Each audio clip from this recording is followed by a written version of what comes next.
जय हिंद, वंदे मातरम। दोस्तों, स्वागत है आप सभी का ज्ञानो कॉमर्स क्लासेज में। मैं PK sir from Gyano commerce classes में आपका स्वागत वंदन अभिनंदन करता हूं। हर शेर शरणी के माता पिता को जय हिंद, वंदे मातरम। उम्मीद यह करेंगे कि आपका परिवार और आप चुनिंदा हों और ज़बरदस्त हों। स्वस्थ रहिए, मस्त रहिए, पढ़ते रहिए, व्यस्त रहिए। बिना रुके इस सुपर फास्ट वीडियो को हम स्टार्ट कर रहे हैं। देखिए, इसमें आपका सबसे पहले बिजनेस स्टैटिस्टिक्स का सेकंड पेपर लेकर हम आए हैं, जिसमें आपको हम एमसीक्यू क्वेश्चन के बारे में बता रहे हैं। देखिए, इसमें सबसे पहला देखिए सबसे पहला आपको पढ़ना क्या है। तो पढ़ना है आपको, तो क्या पढ़ना है? आपको पढ़ना है, तो बोलिए क्या पढ़ना है? तो यानी आपको पढ़ना है सहसंबंध। क्या पढ़ना है? सहसंबंध। क्या पढ़ना है? तो सहसंबंध पढ़ना है। एक चैप्टर आपका कोरिलेशन पढ़ना है। क्या पढ़ना है? तो कोरिलेशन। क्या पढ़ना है? तो कोरिलेशन पढ़ना है। फिर से उसके बाद से दूसरा चैप्टर आपका पढ़ना है। तो क्या पढ़ना है? तो काल श्रेणी पढ़ना है। काल श्रेणी जिसको बोलते हैं हम क्या? तो टाइम सीरीज। उसके बाद से आपको क्या पढ़ना है? तो उसके बाद से आपको पढ़ना है, क्या पढ़ना है? तो तीसरा आपका चैप्टर पढ़ना है इंडेक्स से। क्या पढ़ना है? इंडेक्स। इसमें आपका सेकंड बिजनेस स्टैटिस्टिक्स का पेपर क्या हो जाएगा? समाप्त हो जाएगा। देखिए, इस सुपर फास्ट वीडियो को हम स्टार्ट करते हैं। इसमें देखिए लिखा है पहला क्वेश्चन, लिखा है सहसंबंध का अभिप्राय है। तो सहसंबंध का अभिप्राय है ऑप्शन ए चरों में कारण व परिणाम का संबंध नहीं होना। बी ऑप्शन चरों में साथ साथ परिवर्तन होना। सी ऑप्शन चरों में परस्पर निर्भरता या पाया जाना। डी ऑप्शन उपयुक्त में से कोई नहीं। इसमें आपका कौन सा ऑप्शन सही है? तो सहसंबंध का अभिप्राय है। इसमें आपका ए ऑप्शन सही है। कौन सा ऑप्शन सही है?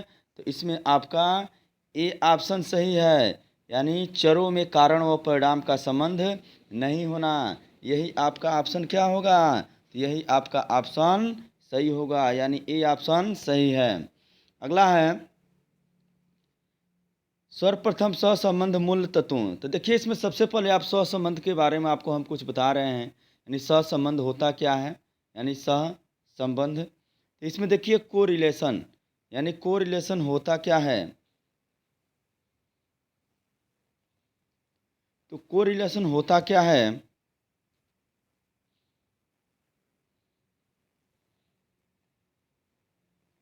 देखिए, कोरिलेशन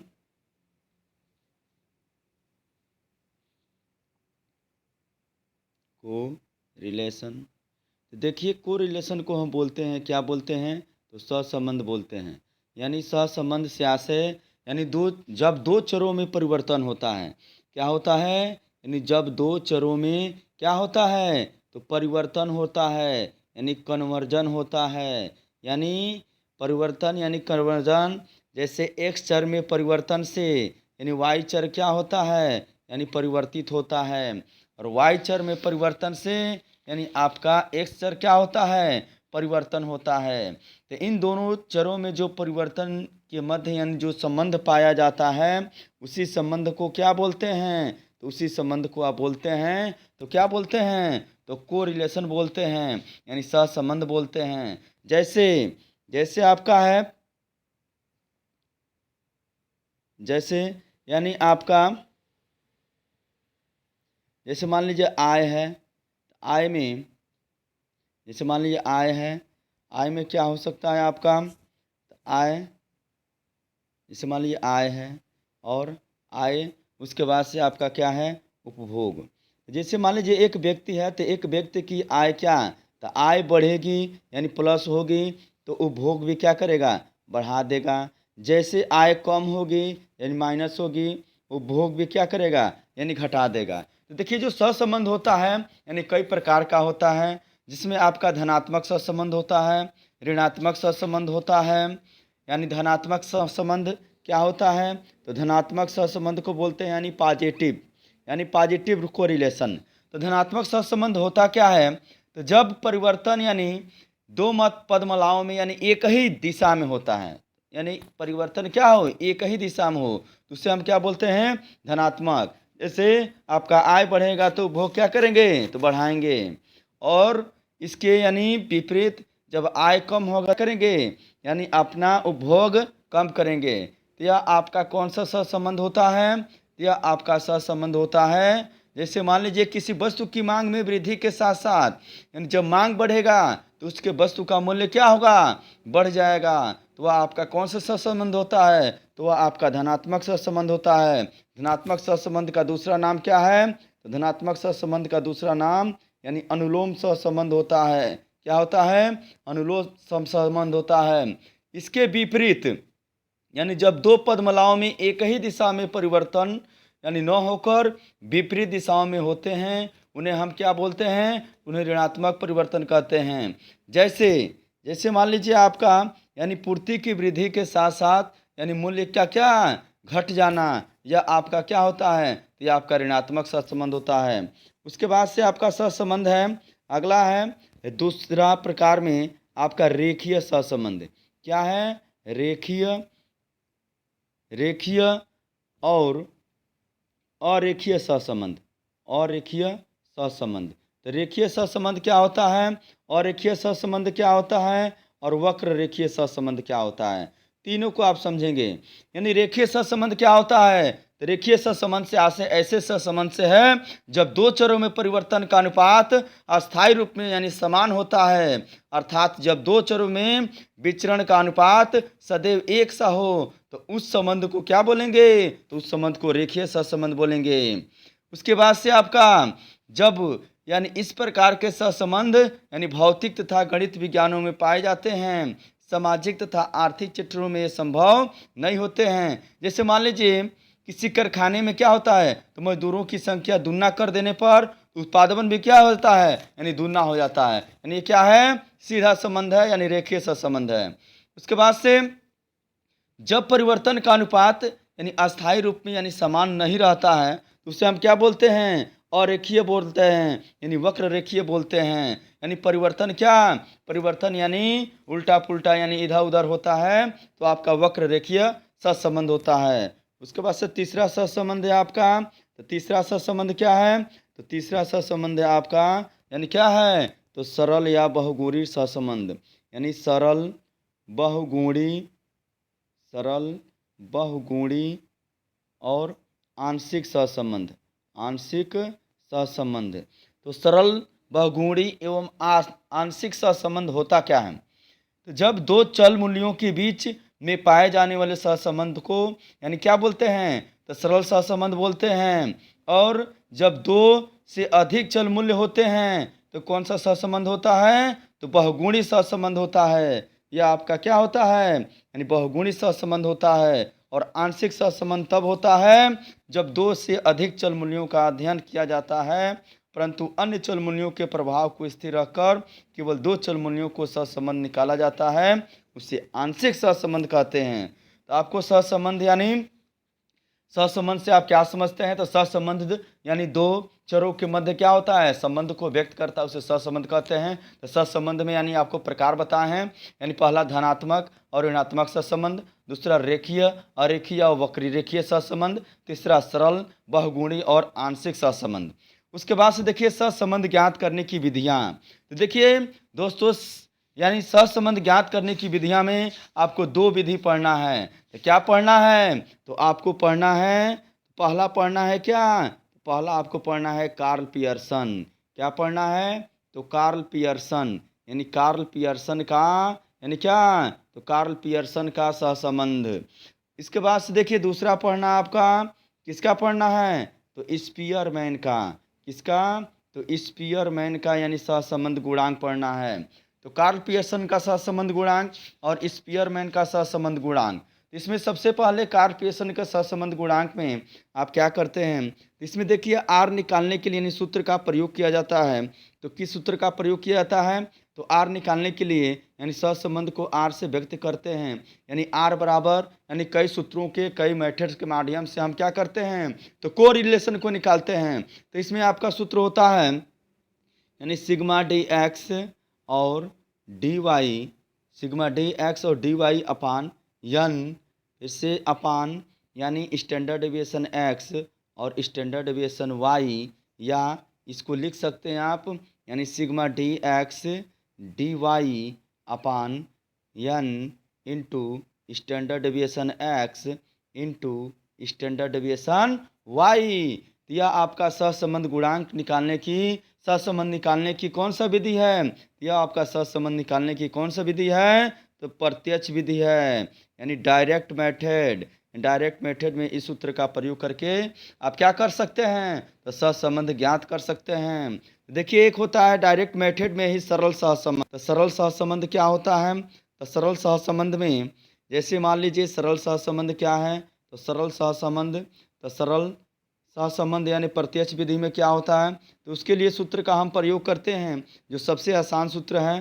तो कौन सा सूत्र है, तो सिग्मा डी एक्स यानी sigma d x upon sigma d y, फिर से अंडर रूट तो sigma d square x into sigma d square y. यह आपका क्या है, तो यह आपका यानी डायरेक्ट मेथड का यानी सरल यानी मेथड का क्या है, सूत्र है, यानी क्या निकालने के लिए, यानी सहसंबंध निकालने के लिए। देखिए कहीं कहीं यानी सहसंबंध में यानी ये भी सूत्र का प्रयोग किया जाता है, जो आपका सूत्र है इसमें यानी आर इजकल टू, यानी आर इजकल टू क्या, तो r equal to sigma x y upon क्या, तो अंडर रूट यानी सिग्मा एक्स का स्क्वायर और वाई का स्क्वायर, यानी आपका आर यानी सहसंबंध होता है। उसके बाद से देखिए एकदम डिस्क्रिप्टिव यानी आपको पूरा व्याख्या के साथ हम यानी क्वेश्चन को पढ़ा रहे हैं। यदि वीडियो अच्छा लगे तो लाइक कीजिए, सब्सक्राइब कीजिए और शेयर कीजिए, ताकि हमारा मनोबल अधिक से अधिक क्या बन सके और वीडियो को हम अधिक से अधिक अपलोड कर सकें। उसके बाद से देखिए नेक्स्ट क्वेश्चन आपका, सर्वप्रथम सहसंबंध के मूल तत्वों का निष्पादन किसने किया था, तो आपका ऑप्शन ए ऑप्शन है कार्ल पियर्सन, बी ऑप्शन है फ्रांस गाल्टन और सी ऑप्शन है वाब्रेस और डी ऑप्शन है एल आर कॉनर। तो कौन सा ऑप्शन सही होगा, तो आपका ऑप्शन कौन सा सही होगा, तो आपका ऑप्शन सही होगा सी, यानी क्या, तो वाब्रेस, यानी आपका ऑप्शन सी बिल्कुल सही होगा। उसके बाद देखिए अगला क्वेश्चन है सहसंबंध रेखीय होता है जब, तो कब होता है, तो एक चर में वृद्धि होने पर दूसरे चर में कमी आती है, फिर से एक चर में कमी होने से दूसरे चर में वृद्धि होती है। सी ऑप्शन, एक चर में होने वाला परिवर्तन दूसरे चर को प्रभावित नहीं करता है। सेम वही आपका क्या कहलाता है, तो रेखीय सहसंबंध कहलाता है। ये आपका ऑप्शन सी क्या है, तो आपका ऑप्शन सी बिल्कुल सही है। अगला है, यदि एक विक्षेप चित्र बनाने पर सभी बिंदु ऊपर बाएं कोने से नीचे दाएं कोने की ओर एक सरल रेखा के रूप में प्रकट हो तो इसे निष्कर्ष निकलता है। तो क्या निष्कर्ष निकलता है, यानी जब सभी बिंदु ऊपर बाएं कोने से नीचे दाएं कोने की ओर होता है तो कौन सा निष्कर्ष निकलता है, तो ऑप्शन है यानी पूर्ण धनात्मक सहसंबंध, सामान्य धनात्मक सहसंबंध, पूर्ण ऋणात्मक सहसंबंध, सहसंबंध नहीं। इसमें आपका ऑप्शन सी सही है, यानी पूर्ण ऋणात्मक सहसंबंध। जब भी ऊपर यानी सभी बिंदु यानी ऊपर बाएं कोने से नीचे दाएं कोने की ओर यानी बाएं से जब दाएं आएगी तो कौन सा सहसंबंध, तो आपका पूर्ण ऋणात्मक या नेगेटिव कोरिलेशन होता है। अगला है, निम्न दो चरों में कौन सा सहसंबंध है, तो आपका एक्स दिया है, वाई दिया है, इसमें आपको यानी सॉल्व करना होगा, यानी 1 2 3 4 5 6 दिया है, ए दिया है, यानी आपको यानी इसमें निकाल लेना होगा। यानी सबसे पहले मान भरेंगे, जैसे मान लीजिए आपका यानी सूत्र होता है, यानी सूत्र आपका होता है तो ये आपका कौन सा, यानी जैसे प्रत्यक्ष विधि और शॉर्टकट विधि, यानी दोनों के माध्यम से निकाल लेंगे। जैसे मान लीजिए एक में एक्स दिया है, क्या दिया है, एक्स दिया है, बोलिए, एक में आपका यानी एक्स है, और दूसरा में क्या दिया है, दूसरा में वाई दिया है, यानी एक आपका एक्स का और एक वाई का कॉलम बन जाएगा। तो एक्स में दिया है 1 2 3 4 5 6, और आपका वाई में दिया है तो 10 दिया है, और 12 दिया है, 12 दिया है, और क्या दिया है, उसके बाद से आपका 14 दिया है, और क्या दिया है, तो आपका 16 दिया है, और क्या दिया है, तो 18 दिया है, और क्या दिया है, यानी 20 दिया है। इसके बाद आप क्या करेंगे, सबसे पहले यानी यानी एक्स के माध्यम से आप सिग्मा एक्स निकालेंगे, वाई के माध्यम से आप सिग्मा वाई निकालेंगे। तो 2 1 3 3 3 6 6 4 10 10 5 15 15 6 21, यानी सिग्मा एक्स का मान 21।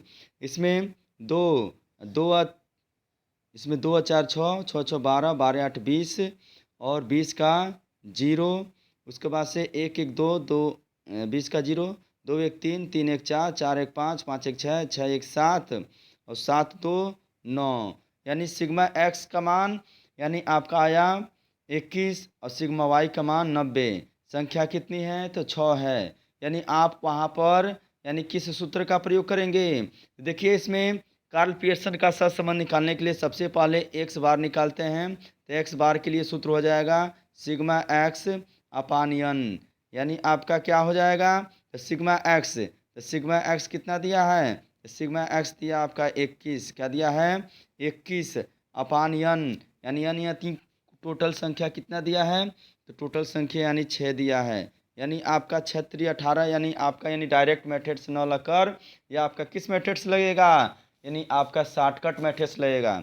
डायरेक्ट मेथड से भी लगा सकते हैं, लेकिन इसमें आपका यानी क्या कैलकुलेशन यानी टफ हो जाएगा। तो इसमें क्या करेंगे, शॉर्टकट मेथड निकालने के लिए सबसे पहले डायरेक्ट मेथड से ही लगा रहे हैं। डी एक्स इजकल टू, यानी जो भी एक्स आएगा उसमें एक्स बार को क्या करेंगे, तो माइनस कर देंगे।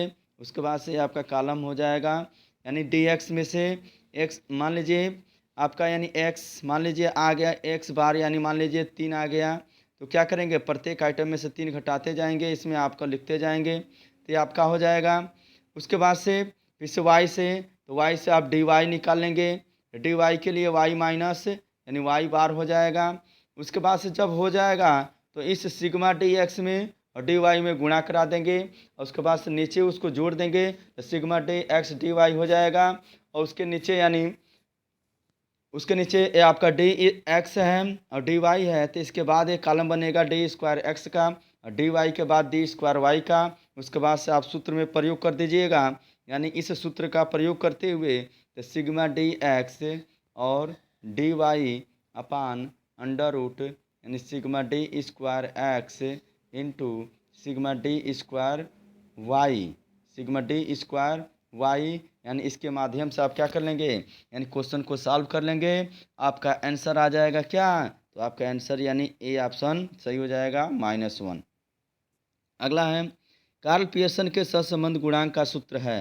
तो कार्ल पियर्सन के सहसंबंध गुणांक का सूत्र है तो sigma x y upon under root sigma x square sigma y square. B option है सिग्मा डी एक्स और d y upon n standard deviation x और स्टैंडर्ड डिविएशन वाई।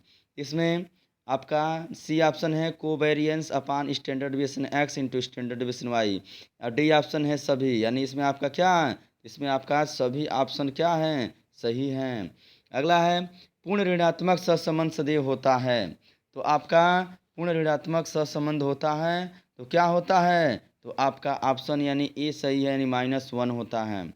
जब भी ऋणात्मक आए तो -1 और धनात्मक आए तो +1।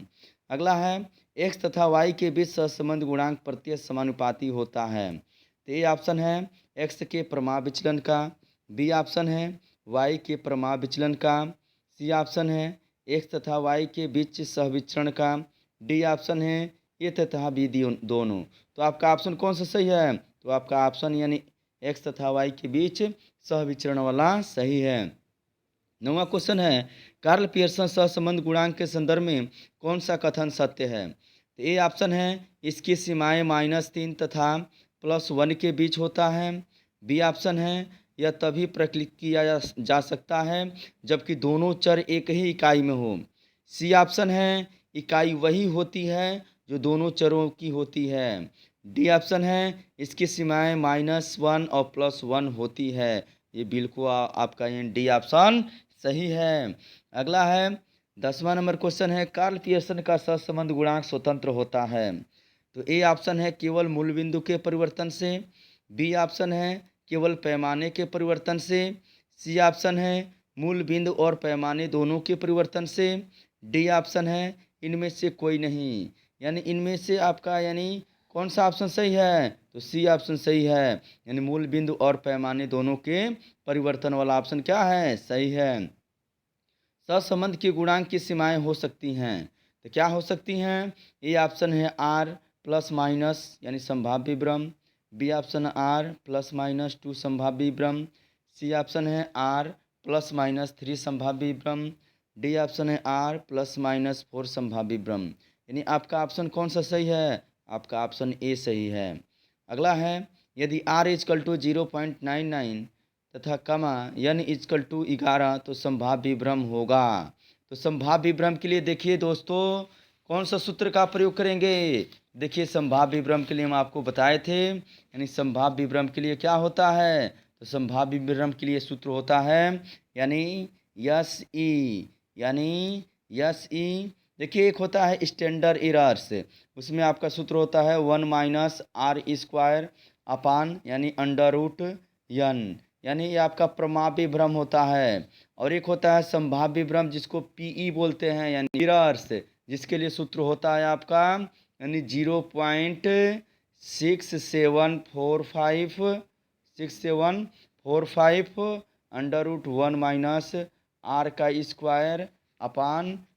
- क्या n। यह आपका क्या है? तो संभाव्य विभ्रम का सूत्र है। इस सूत्र का प्रयोग करते हुए आप क्वेश्चन को क्या करेंगे? सॉल्व करेंगे। उसके बाद से देखिए दिया है 12 नंबर, तो 12 नंबर का आंसर हो जाएगा यानी 0.004। क्या हो जाएगा? 0.004 यानी ऑप्शन सी सही हो जाएगा।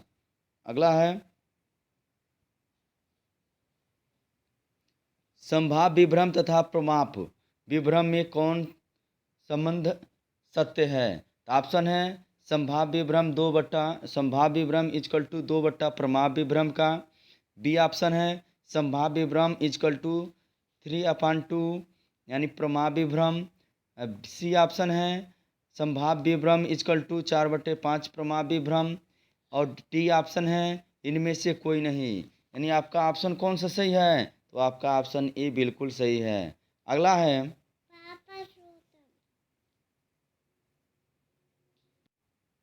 देखिए इसमें आपका नेक्स्ट क्वेश्चन दिया है यानी 13 का कौन सा आंसर होगा? तो 13 का ऑप्शन ए सही होगा। अगला है सहसंबंध गुणांक r का मान सार्थक है यदि r का मान संभाव्य विभ्रम के 6 गुने से अधिक है। बी ऑप्शन r का मान संभाव्य विभ्रम से यानी कम है।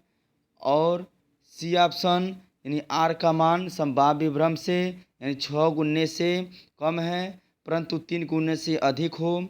डी ऑप्शन इनमें से कोई नहीं। यानी कौन सा ऑप्शन सही है? तो आपका ऑप्शन कौन सा सही है? तो आपका ऑप्शन ए ऑप्शन सही है यानी r का मान संभाव्य विभ्रम के 6 गुने से अधिक है। यह आपका ऑप्शन क्या है? यह आपका ऑप्शन बिल्कुल सही है। अगला है सहसंबंध r का प्रमाप विभ्रम होता है। तो प्रमाप विभ्रम के लिए देखिए अभी सूत्र हम बताए थे आपको। यानी कौन सा ऑप्शन सही होगा? तो आपका ऑप्शन यानी कौन सा सही होगा? तो आपका ऑप्शन बताइए कौन सा सही होगा? तो बी ऑप्शन सही होगा यानी 1 - r² n क्या होता है? तो प्रमाप विभ्रम स्टैंडर्ड एरर का क्या होता है? तो फार्मूला होता है r निकालने का। कोटि अंतर सहसंबंध गुणांक का सूत्र है। देखिए कोटि अंतर सहसंबंध गुणांक के लिए सूत्र का प्रयोग करते हैं तो 1 - 6 सिग्मा डी स्क्वायर अपान यन और यन का स्क्वायर -1, यानी यही आपका क्या होता है, यानी सूत्र होता है किसके लिए, स्पीयरमैन के लिए, जो रैंक के आधार पर क्या करता है, तो यानी कोरिलेशन निकालता है, सहसंबंध निकालता है कोटि के आधार पर। उसके बाद से देखिए आपका ऑप्शन इसमें कौन सा सही है, तो 16 का ऑप्शन यानी आपका कौन सा सही है, तो बी ऑप्शन बिल्कुल सही है। अगला है,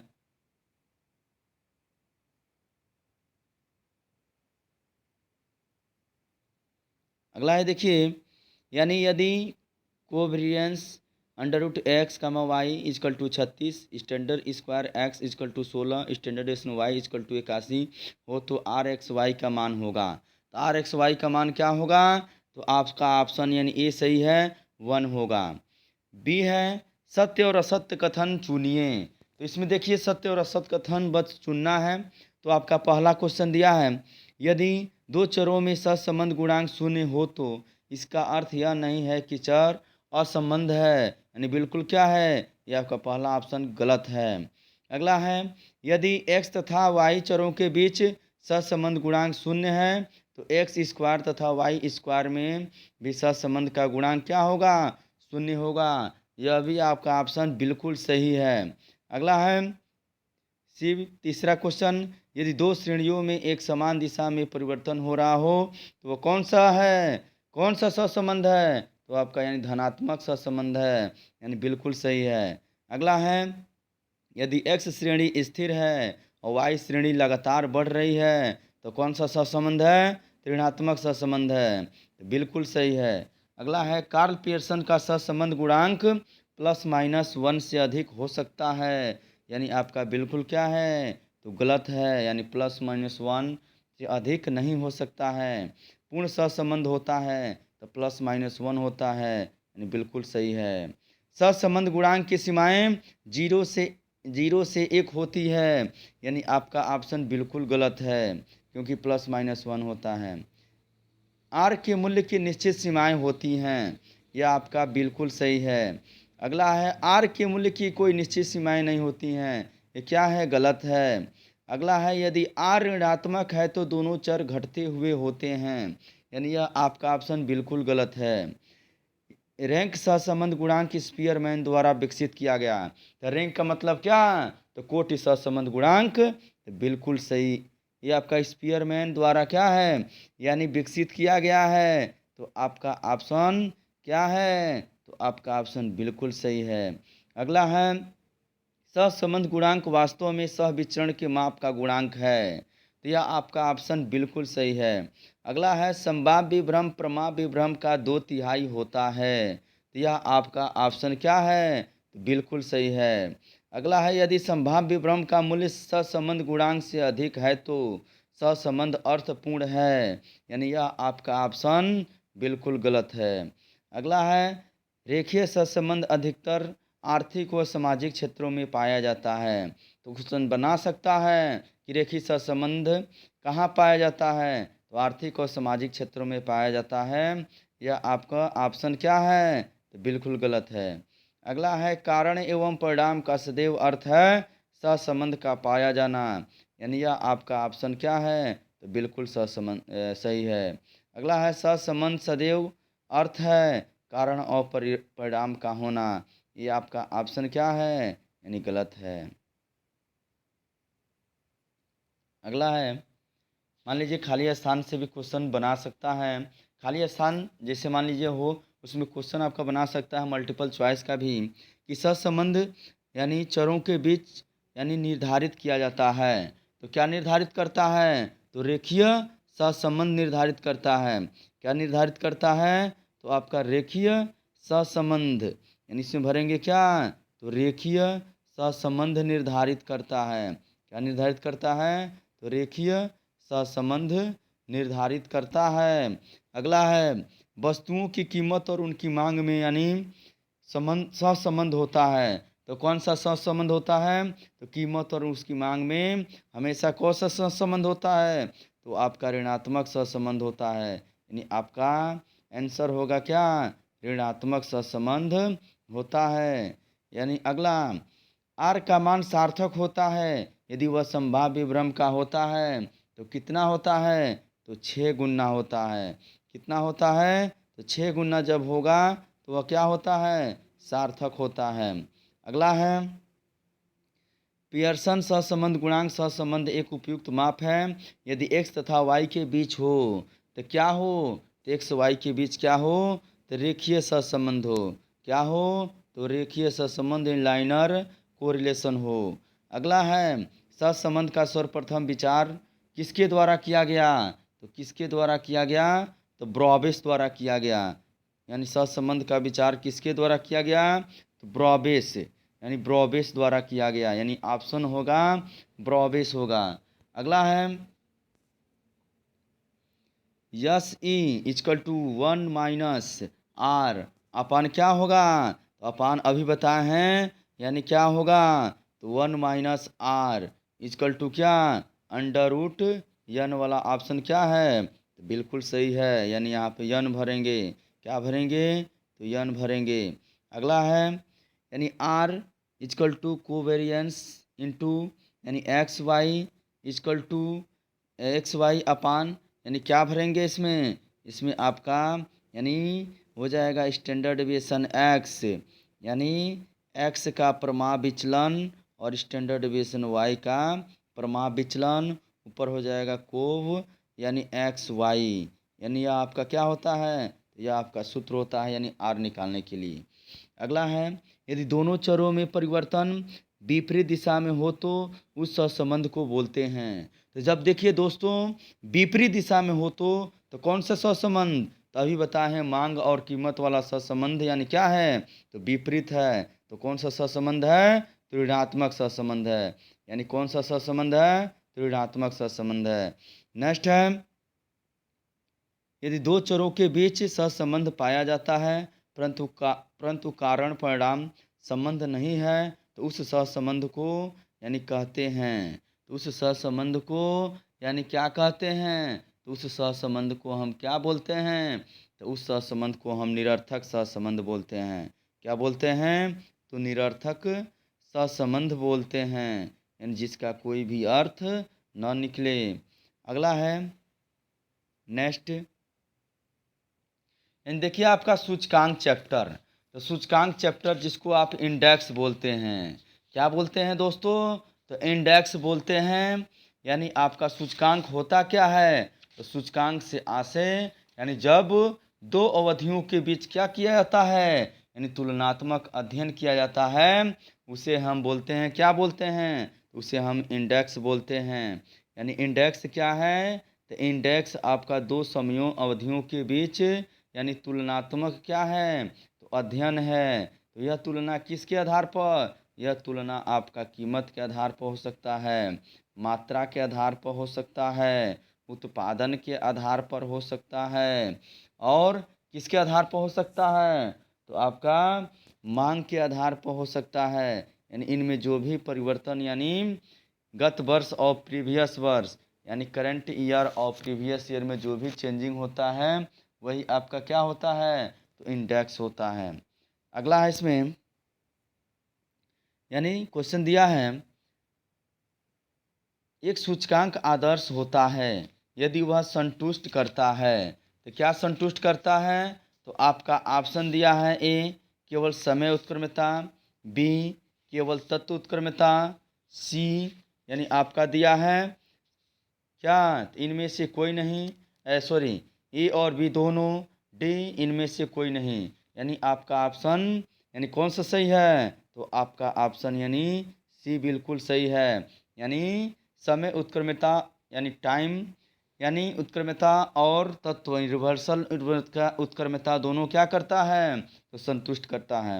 अगला है आधार वर्ष की मात्रा से प्रकृति सूचकांक की रीति है, तो कौन सा रीति है, इसमें आपका ऑप्शन यानी लेस्पियर रीति है, बाउले है, फिशर है, पासे हैं। तो आपका क्या है, तो जब भी आधार वर्ष की मात्रा से आएगा संबंधित तो लेस्पियरे को मारेंगे, किसको मारेंगे टिक, तो लेस्पियरे को। पासे का सूचकांक आधारित है, तो पासा वाला आएगा तो किस पर ट्रिक लगाएंगे, तो ए ऑप्शन चालू वर्ष की मात्रा, बी ऑप्शन आधार वर्ष की मात्रा, सी ऑप्शन दोनों का औसत, डी ऑप्शन इनमें से कोई नहीं। यानी आपका ऑप्शन कौन सा सही है? तो चालू वाला यानी पासा, और आधार वर्ष यानी लेस्पियरे। यानी पासा फेंकेंगे तो चालू होगा कोई भी काम, इसलिए क्या करेंगे, यानी स्टार्ट करेंगे तो यानी पासा फेंकेंगे तो चालू होगा, और अंत होगा तो कब अंत होगा, यानी जब पासा से यानी लासा निकल जाएगा, यानी आधार वर्ष को मान लेंगे आपका, तो अंत हो जाएगा। अगला है, एक अच्छा सूचकांक वह है जो संतुष्ट करता है। ऑप्शन समय उत्क्रमता परीक्षण, बी तत्व उत्क्रमता परीक्षण, सी चक्रीय उत्क्रमता परीक्षण। यानी इसमें आपका डी ऑप्शन बिल्कुल सही है, यानी तीनों होगा। सिद्धांत रूप में सूचकांक निर्माण हेतु सर्वोत्तम माध्य है, तो कौन सा माध्य है? तो ए ऑप्शन माध्यिका, बी ऑप्शन गुणोत्तर माध्य, सी ऑप्शन बहुलक, डी ऑप्शन समांतर माध्य। यानी कौन सा ऑप्शन सही है? तो आपका बहुलक वाला ऑप्शन बिल्कुल सही है। अगला है, सूचकांक बनाते समय किस बात पर विचार नहीं किया जाता है? तो ये ऑप्शन है सूचकांक का उद्देश्य, बी ऑप्शन है वस्तुओं की संख्या, और सी ऑप्शन है आधार का चुनाव, और आपका डी ऑप्शन है सूचकांक की अपस्फीति। तो कौन सा ऑप्शन सही है? तो आपका ऑप्शन कौन सा सही है? तो आपका ऑप्शन यानी डी ऑप्शन बिल्कुल सही है। अगला है आपका, कीमत सूचकांक ज्ञात करने के लिए कीमत होनी चाहिए, तो क्या होनी चाहिए? तो रुपये प्रति यूनिट, यूनिट प्रति रुपये, प्रति 100, इनमें से कोई नहीं। यानी कौन सा ऑप्शन सही है? तो प्रति यूनिट होना चाहिए। तो क्या होना चाहिए? प्रति यूनिट। अगला है, सूचकांक की गणना में आधार वर्ष हो सकता है, तो क्या हो सकता है? तो स्थिर हो सकता है। यानी क्या हो सकता है आपका ऑप्शन? यानी आठवें का ऑप्शन क्या है? स्थिर है, कुछ वर्षों का औसत है, श्रृंखला है, इनमें से कोई नहीं। यानी आपका ऑप्शन कौन सा सही है? तो आपका ऑप्शन यानी डी सही है, इनमें से कोई नहीं। अगला है, लेस्पियरे कीमत निर्देशांक, लेस्पियरे कीमत यानी सूचकांक में प्रयुक्त भार होते हैं। कभी बताएं हैं लेस्पियरे को क्या करना है? तो बिल्कुल आधार से क्या करना है? आधार कार्ड से क्या करना है? तो आधार कार्ड से यानी लेस्पियरे को जोड़ देना है। आधार कार्ड से याद करेंगे क्या? तो लेस्पियरे को जोड़ देना है। और चालू वर्ष से, तो चालू वर्ष से क्या करेंगे? तो पासा फेंकेंगे तो चालू हो जाएगा, यानी पासा से संबंधित है क्या? तो चालू वर्ष। अगला है, चक्रीय परीक्षण संतुष्ट होता है, तो पासे सूचकांक द्वारा, लेस्पियरे सूचकांक द्वारा, फिशर के सूचकांक द्वारा, इनमें से कोई नहीं। तो आपका फिशर वाला ऑप्शन क्या है? तो बिल्कुल सही है, यानी फिशर के सूचकांक द्वारा। अगला है, मार्शल तथा एजवर्थ सूचकांक होता है, तो ए ऑप्शन लेस्पियरे तथा पासे सूचकांक के बीच में, बी ऑप्शन लेस्पियरे और फिशर सूचकांक के बीच में, सी ऑप्शन पासे और फिशर सूचकांक के बीच में, डी ऑप्शन फिशर और डर्बिस तथा बाउली सूचकांक के रूप में। यानी कौन सा ऑप्शन सही है? तो आपका यानी ए ऑप्शन बिल्कुल सही है। अगला है, यानी मार्शल वाला हो गया, चक्रीय परीक्षण विस्तार है, तो किसका है? तो तत्व उत्क्रमता परीक्षण का, बी ऑप्शन समय उत्क्रमता परीक्षण का, सी ऑप्शन दोनों ए और बी का, डी ऑप्शन ए और बी नहीं। यानी कौन सा ऑप्शन सही है? तो आपका बी ऑप्शन सही है, यानी किसका? यानी समय उत्क्रमता परीक्षण का।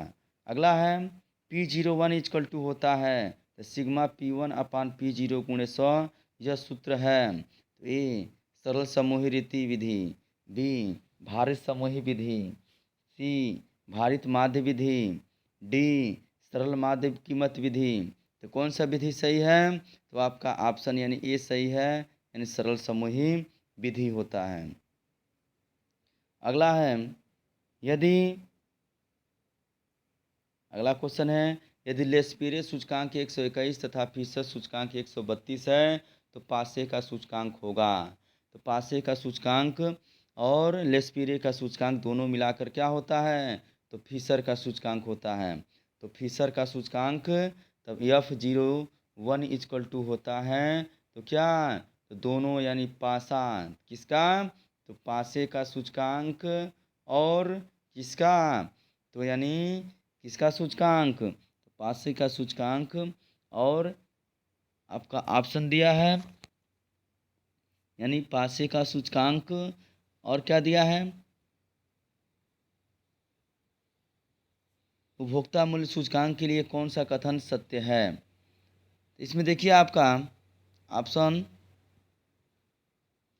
उपभोक्ता यानी फिशर के सूचकांक को आदर्श सूचकांक कहा जाता है, यानी वह समय उत्क्रमता को परीक्षण को संतुष्ट करता है, चक्रीय को, तत्व को और समय तथा तत्व दोनों को।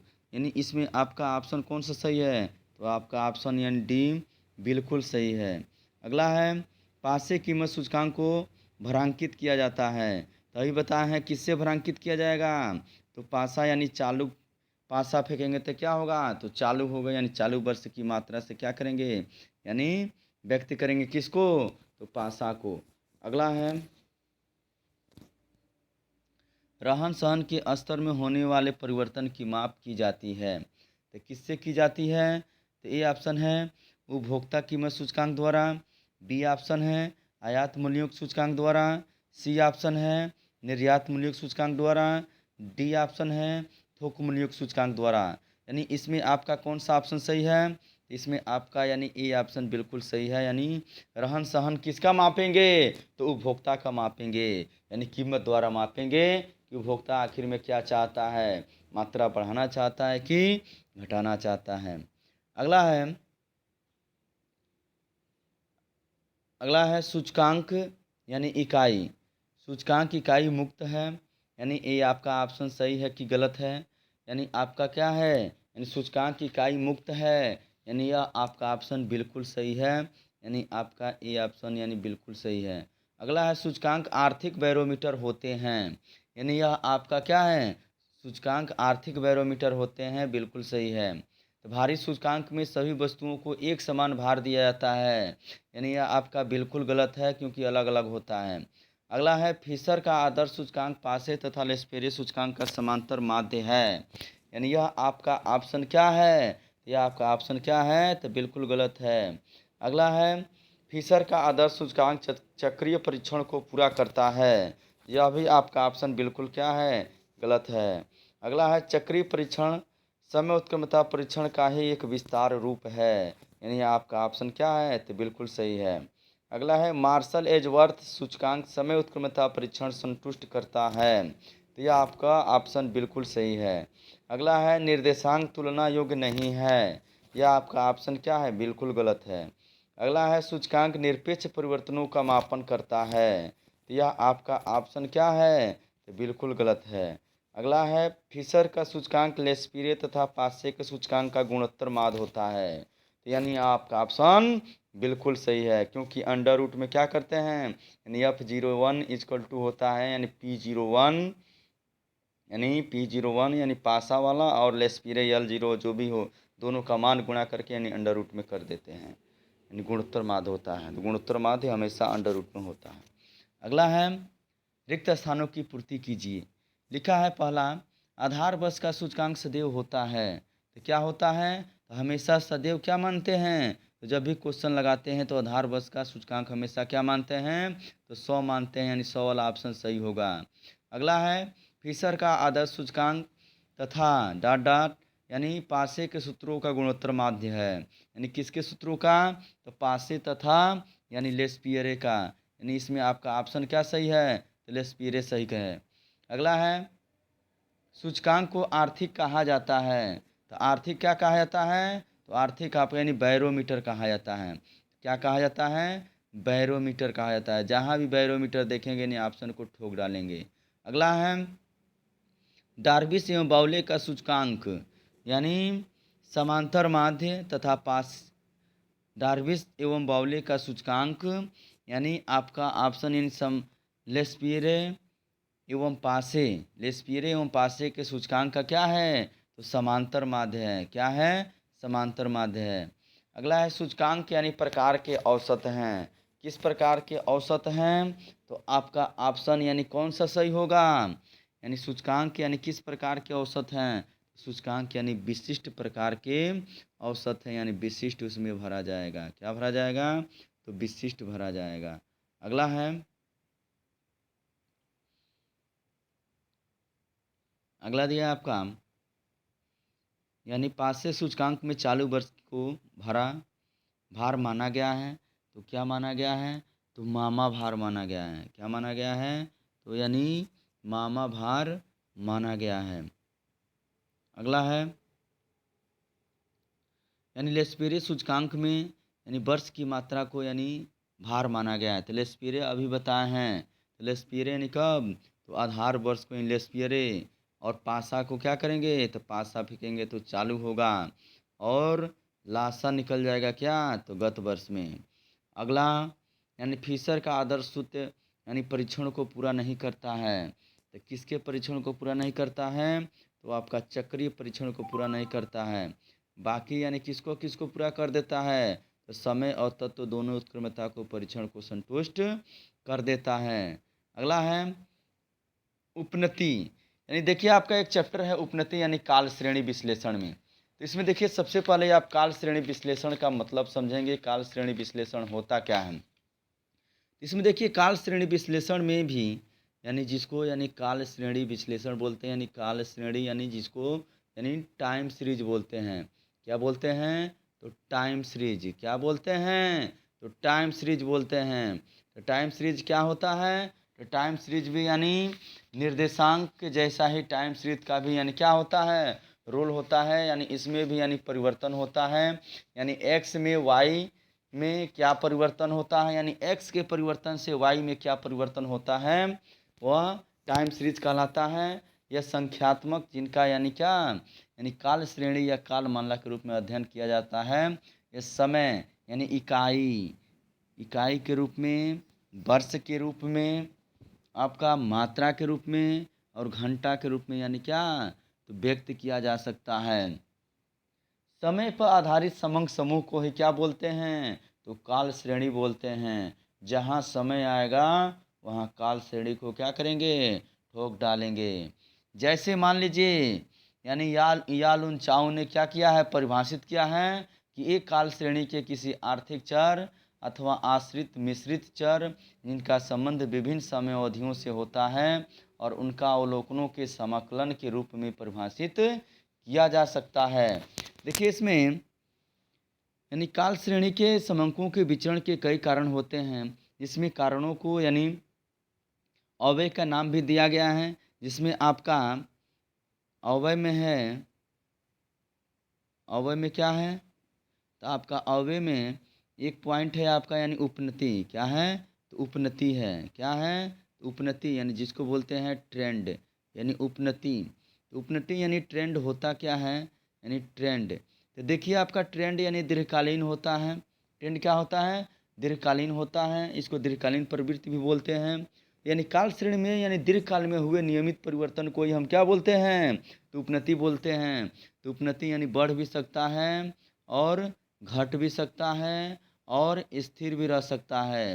यानी इसको तीन रूपों में यानी एक बढ़ती हुई और एक घटती हुई और एक क्या तो समांतर में व्यक्त किया गया है।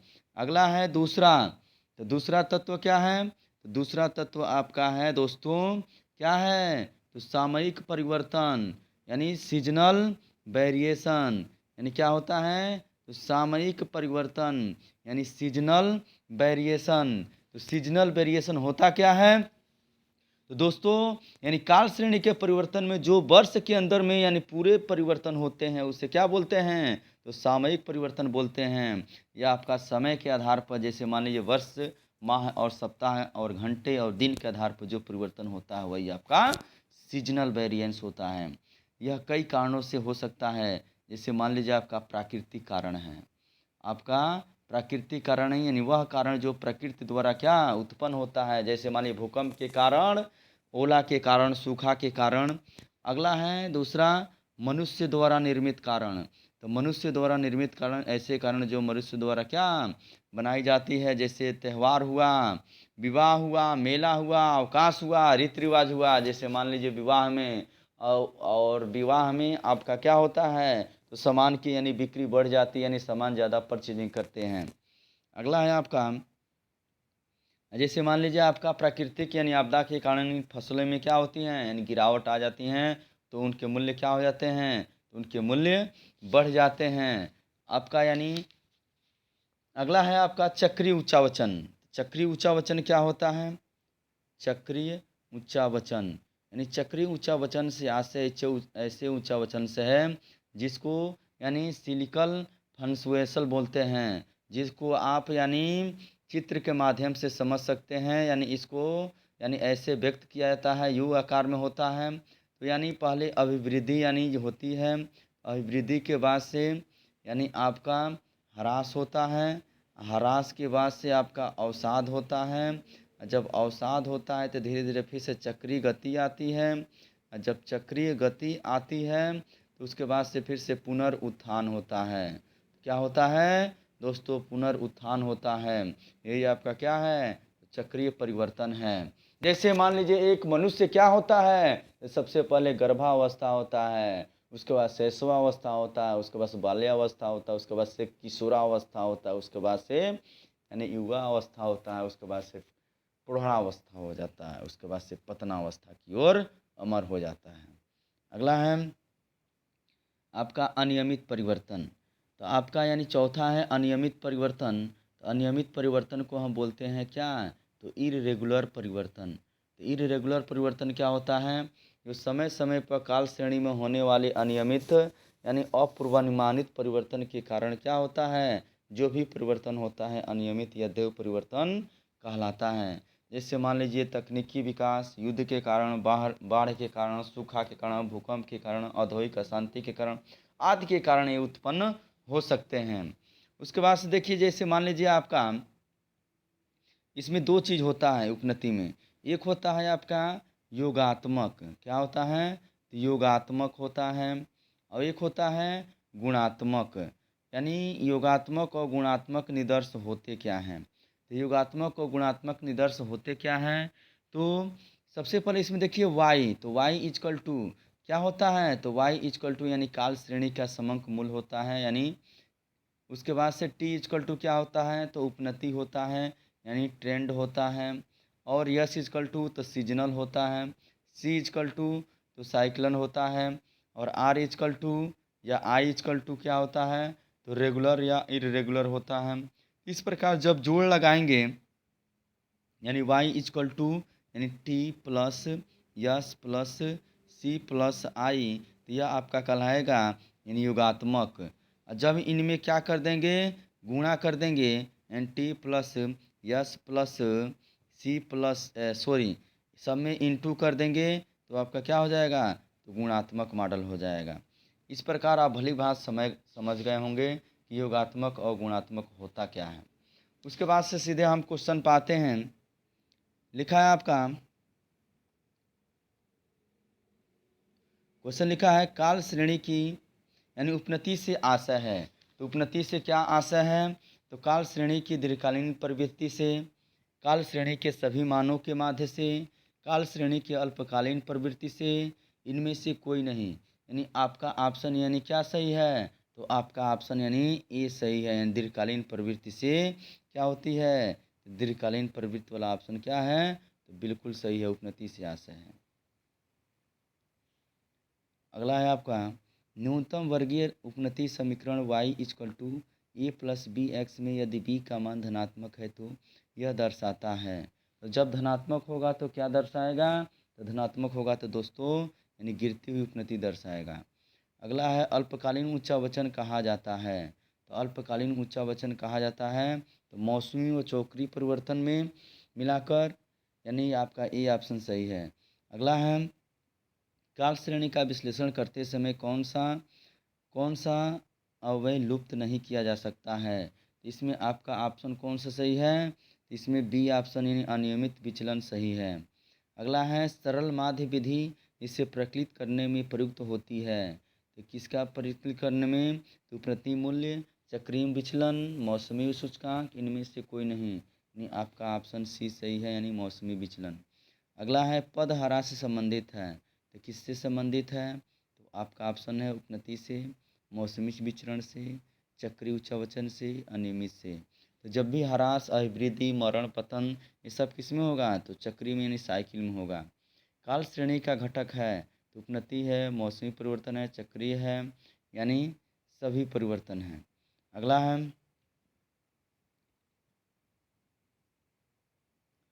है काल श्रेणी विश्लेषण में यानी श्रेणी मूल्यानुपात विधि प्रयुक्त होती है। यानी किसको मापने के लिए? तो मौसमी सूचकांक को, उपनति को, देव उच्चावचन को, इनमें से कोई नहीं।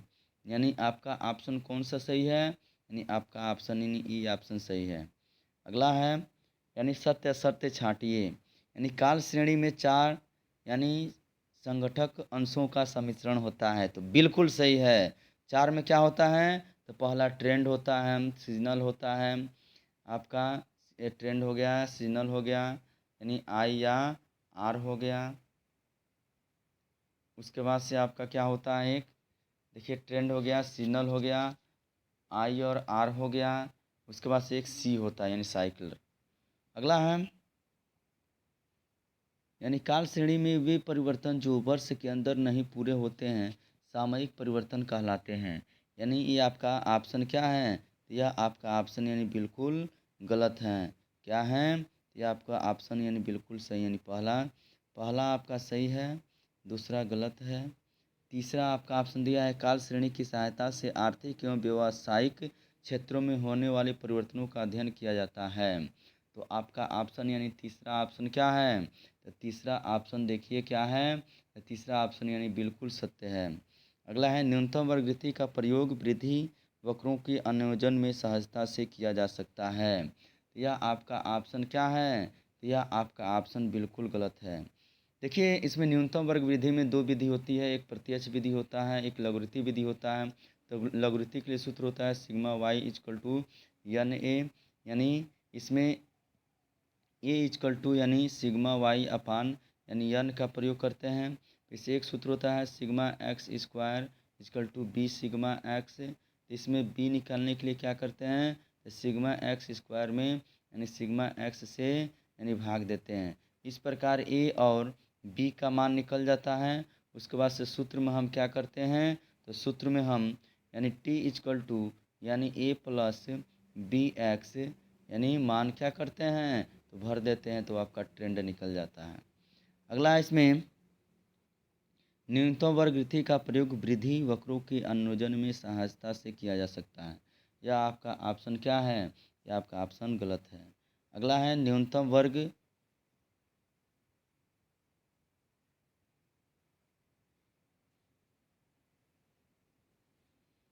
अगला इसमें न्यूनतम वर्ग रीति व्यक्तिगत अभिनत से सर्वथा मुक्त होती है।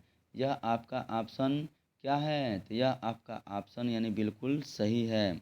अगला है शुभ समृद्धि अनियमित उच्चवचनों से संबंधित है। तो किससे संबंधित है? तो अनियमित उच्चवचनों से। यह आपका ऑप्शन बिल्कुल सही है। अगला है चक्रीय उच्चवचनों को केवल वार्षिक समंकों में मापा जाता है। यह आपका ऑप्शन बिल्कुल गलत है, क्योंकि इसको वार्षिक को यानी मासिक में, त्रैमासिक में, दिन में मापा जा सकता है। आकस्मिक परिवर्तन की एक निश्चित समयावधि पर होते हैं, तो यह आपका ऑप्शन बिल्कुल गलत है। अगला है विभिन्न वर्षों के चल माध्यमों के मान प्रवृत्ति कहलाते हैं, तो यह आपका ऑप्शन बिल्कुल सही है। अगला है सरल रेखा उपनति की सहायता से मूल्यों का अंतरण अंतर्गणन तथा बाह्यगणन संभव है, यह आपका ऑप्शन बिल्कुल सही है। अगला है न्यूनतम वर्ग विधि द्वारा प्राप्त की गई रेखा को कहते हैं, तो क्या बोलते हैं? तो सर्वापयुक्त यानी रेखा बोलते हैं। क्या बोलते हैं? सर्वाधिक उपयुक्त, सर्वाधिक उपयुक्त रेखा बोलते हैं। क्या बोलते हैं? तो सर्वाधिक उपयुक्त रेखा बोलते हैं। अगला है आपका समय पर आधारित समंक समूह कहलाते हैं, तो क्या कहलाते हैं? तो बिल्कुल यानी काल श्रेणी कहलाते हैं। क्या कहलाते हैं? तो काल श्रेणी कहलाते हैं। अगला है दीर्घकाल में किसी काल श्रेणी के बढ़ने या घटने की सामान्य प्रवृत्ति को बोलते हैं, तो क्या बोलते हैं? तो बिल्कुल दीर्घकाल से जो भी संबंधित होता है तो उपनति होता है यानी ट्रेंड होता है, ट्रेंड बोलते हैं उसको। अगला है चल माध्य की वक्रीय प्रवृत्ति की वक्रता को कर देते हैं, तो क्या कर देते हैं? तो कम कर देते हैं, यानी कम इसमें भरा जाएगा। अगला है चक्रीय उच्चवचनों की अवधि 1 वर्ष यानी होती है, यानी 1 वर्ष से क्या होती है? यानी 1 वर्ष से अधिक होती है। क्या होती है? 1 वर्ष से बिल्कुल अधिक होती है। अगला है, यानी कालमाला का आशय आंकड़ों की व्यवस्था से है। तो किसकी व्यवस्था से है? तो समयानुसार आंकड़ों की व्यवस्था से है। क्या भरा जाएगा? तो समयानुसार भरा जाएगा। अगला ऑप्शन है, काल श्रेणी में एक ही वर्ष के अंदर आने वाले नियमित उतार चढ़ाव को कहते हैं। तो क्या बोलते हैं? तो आपका यानी मौसमी परिवर्तन बोलते हैं। क्या बोलते हैं? यानी मौसमी परिवर्तन यानी सीजनल वेरिएशन बोलते हैं। अगला है, कार्य श्रेणी का यूज मॉडल है। तो अभी बताए हैं एक यूज मॉडल होता है। तो यूज मॉडल के लिए क्या करते हैं? यानी ट्रेंड यानी इन trend plus yes plus C plus I. जब यानी यूज हो गया, जब यानी गुणात्मक पूछे तो टी इंटू यस इंटू सी इंटू आई, यह आपका गुणात्मक होता है। तो दोस्तों, यानी आपको वीडियो अच्छी लगी हो तो अधिक से अधिक लाइक कीजिए, सब्सक्राइब कीजिए। जय हिंद, वंदे मातरम। आपका भविष्य उज्जवल हो। That's all. Thank you. Best of lux. Best of luck.